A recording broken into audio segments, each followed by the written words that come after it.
Right now, while you're sitting there watching this, the ground under your house is moving. Not shaking, moving, going somewhere. It's been doing it your entire life. It'll keep doing it long after you stop. Almost nobody knows that. And I think that's the reason earthquakes feel so mysterious. Because nobody ever tells you the one fact that makes the whole thing make sense. So let's start there. Because once you know it, an earthquake stops being scary magic and turns into something almost obvious. Here it is. The ground is not one solid piece. We talk about the earth like it's a single ball of rock, the way an apple is a single apple. It isn't. The hard outer shell of our planet, the part with all the countries on it, is cracked, broken into about a dozen gigantic pieces. And I mean gigantic. One of them has most of the Pacific Ocean sitting on top of it. Now, here's the part that should genuinely get you. Those pieces are not parked. They're sliding around, slowly, constantly, and they have never once stopped. Scientists call these giant pieces plates, which is an unhelpful word, so please ignore your kitchen. Don't picture a dinner plate. Picture a cracked eggshell nobody cleaned up, with oceans and cities sitting on the broken bits. How fast do they move? About as fast as your fingernails grow. Which sounds like nothing. It isn't. Your fingernails have also been growing your entire life. You just keep cutting them. Nobody is cutting these. Give it a few million years, and India drifts north and slams into Asia and shoves up the Himalayas. Which is exactly what happened. The tallest mountains on Earth are a slow-motion traffic accident.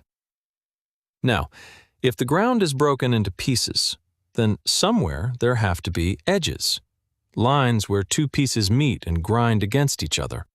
Those lines are where all the trouble lives. There's one running up through California. There's one under Japan. There's a whole ring of them around the Pacific. And if you pull up a map of where earthquakes actually happen, it's very nearly the same map. That's not a coincidence. The middle of a piece is a perfectly nice place to live. The edges are the problem. So two pieces are trying to grind past each other. Why doesn't the ground just move along smoothly, a fingernail at a time, and leave us alone? Because those edges aren't smooth. They're raw, broken rock, rough, jagged, catching on each other like two saw blades pressed face to face. So the edges jam. They lock up. They stop dead. But, and this is the entire thing, the rest of the piece behind them does not stop. It keeps right on pushing. For decades, sometimes centuries.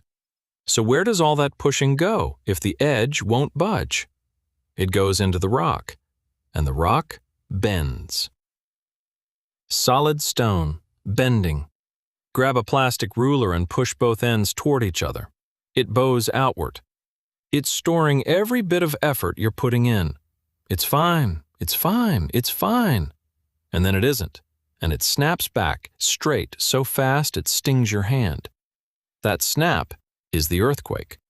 Not the shaking, the snap. Rock, miles underground, finally letting go, lurching a few inches, or 30 feet, in about a second, in total darkness, where no human being has ever seen it happen. Everything you experience up here, rattling windows, a swinging lamp, the dog completely losing it, none of that is the earthquake.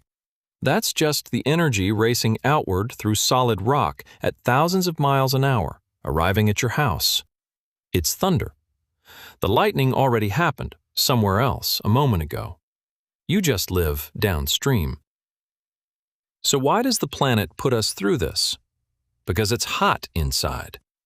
That heat is what shoves the pieces around, and that same shoving builds the mountains, runs the volcanoes, and gave us our oceans and the air in your lungs. Mars doesn't do any of this. Its ground is one single piece. Nothing shoves. Beautifully, permanently stable. It's also dead. So the ground under you isn't broken. It's working. An earthquake isn't the earth going wrong. It's the earth still going. The ground beneath you moved a little while you watched this. What else is quietly on the move? Subscribe to Obvious Questions.